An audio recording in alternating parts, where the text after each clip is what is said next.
Milton Keynes.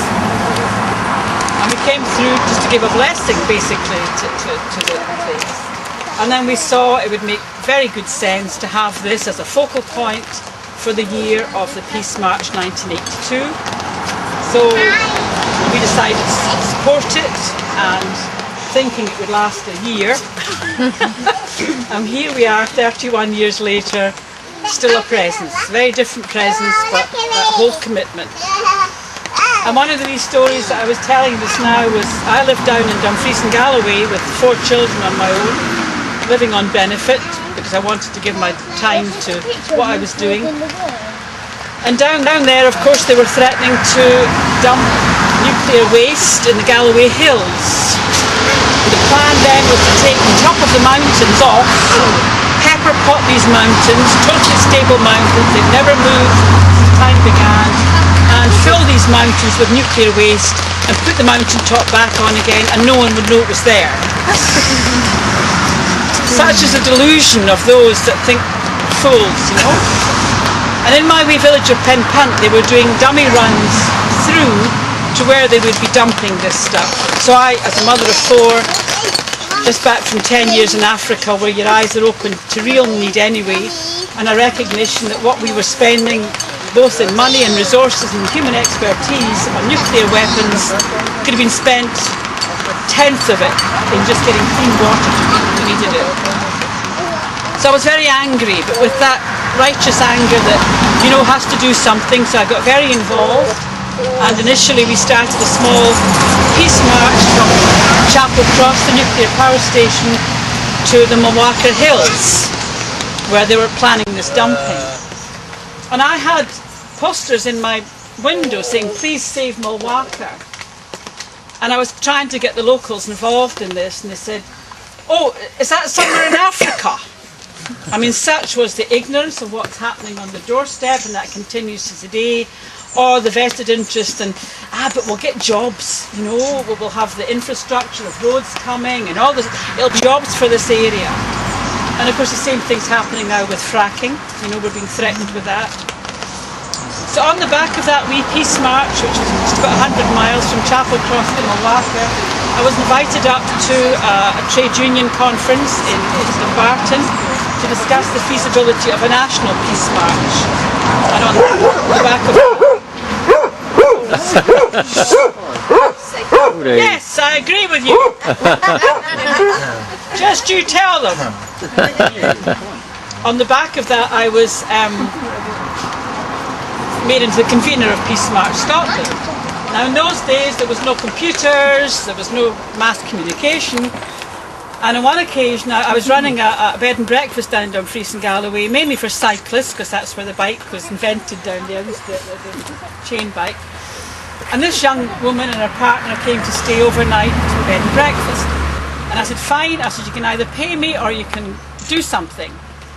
And she said, what's that? I said, well, I've got hundreds of envelopes to address, and I'm sending out information about this peace march that's going to happen. A, to get funds, but B, to get the information all across Scotland. So we're sitting there with lists and lists and lists of organisation individuals. And this young woman and her partner spent the whole night, literally hundreds and hundreds of envelopes, because they knew that I'd spent my entire benefit that week, £43, on stamps. And they stamped them, or they did that the next day. So they went off on their holiday, and this young woman got halfway through her holiday and thought, I can't go on this holiday knowing A, what's to be done back there, and knowing that this woman, I'm not talking from an ego point of view, I'm just talking about the small things that we do. This woman is prepared to spend her whole benefit, week's benefit, on stamps. What am I doing on a biking holiday? So she came back and she said, what can I do? I said, well, just be part of it. Her name was Jane Talents. I'm sure you all know the name Jane. Who then became very, very involved with Faslane, stayed here, had her children here, and still a moving force. Now that's because she observed one wee woman committed, doing something, and that changed her life. And it is all these small, apparently insignificant things that we do, But when we do them from that gut level of our authenticity, that knows that it's our humanity that's unrun, that we're being compromised as human beings to be blind to this. And just like the locals of Dumfries and Galloway didn't know the name of the hill that was being threatened, that same thing is happening now. Both in justification for the nuclear weapons that we've got to save us from the enemy. Enemy, no? The enemy is within. The enemy is the one that's demolishing, much better than any attack could ever do, the social services, the means that keep people educated and healthy and human. These are under threat from within. I'm speaking to the converted here. You don't need to hear this message. I know you know it. If I've got one message to give you, is to encourage you that every small thing that you do, the equivalent of what that woman did, who incidentally was me, that doesn't matter. That woman spent her entire week's benefit on stamps. She inspired another woman who gave up her life to this movement. And we could never evaluate in money terms what Jane has done over the years, you know. So take heart that it's not... Well, they don't have anything on us, actually. You know, weapons and money, invested interests and corporate greed has got nothing on the commitment of ordinary human beings who decide to live their life fully with integrity and know that their daily commitment to that and how they live, how they eat, how they relate to their neighbours. At the moment I'm teaching English, 70 years old, I won't stop. I'm teaching English to asylum seekers and immigrants who come here. We take for granted everything we've got, and it's not until we see it through the eyes of people that have survived the most utmost trauma just for the right to vote. And we must never lose track of what it is that's precious, and it's not this whole protection of nuclear weapons that will save it. It will be the commitment of ordinary people, in valuing and being grateful for what they've got, things like clean water. And clean water is very, very under attack now, but by the fracking. And Scotland's got a big area of shale oil, shale rock. I'm sure you all know about fracking. They're now selling us the idea. It's been on all this week now, and this is the soft soap of jobs, infrastructure, home-based energy supplies, all of that, and cheaper, the crap that they really expect us to believe. Now, I'm also the senior grandmother of Grandmothers Circle the Earth Foundation.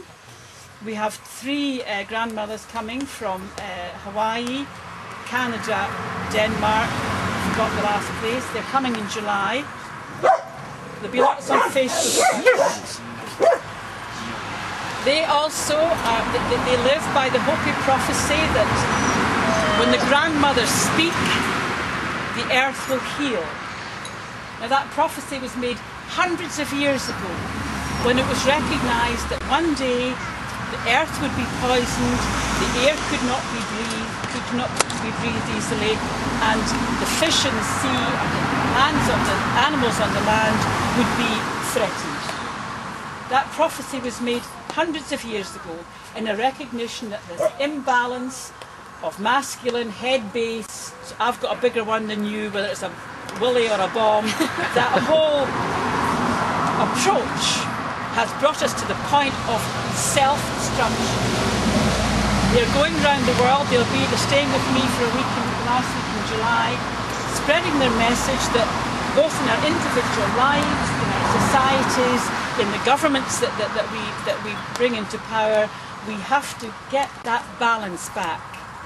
That balance of the internal feminine and masculine energies which has some chance of healing the world. I have 9 grandchildren. I'm looking at the children here.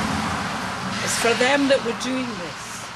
And it's for them that daily commitment of places like Faslane gives me hope that there is indeed a future, and it's certainly one worth living for. Some of us may have to die for it. I'm certainly willing to.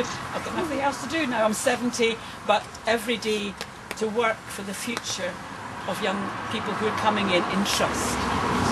So thank you very much for the unexpected privilege and pleasure of being able to address and helping me feel a sense of completion in a circle having closed. I didn't think in 1982, when I was in at the beginning of this, I'd be talking to you 2013. The fight has to go on, the work is not over, it will take on some other way of being effective, and we certainly must make this new government. I'm not doing it on nationalist grounds at all. I'm no nationalist. I've seen the ugly face of nationalism in Africa for 10 years. But I will be committing myself to working for a Scottish government and making sure that it stands by its commitment to get rid of that filth out there. So thank you very much for your invitation. I'm feeling this is a big birthday party that I was actually looking forward to, much better than the ones we planned back there. So thank you very much.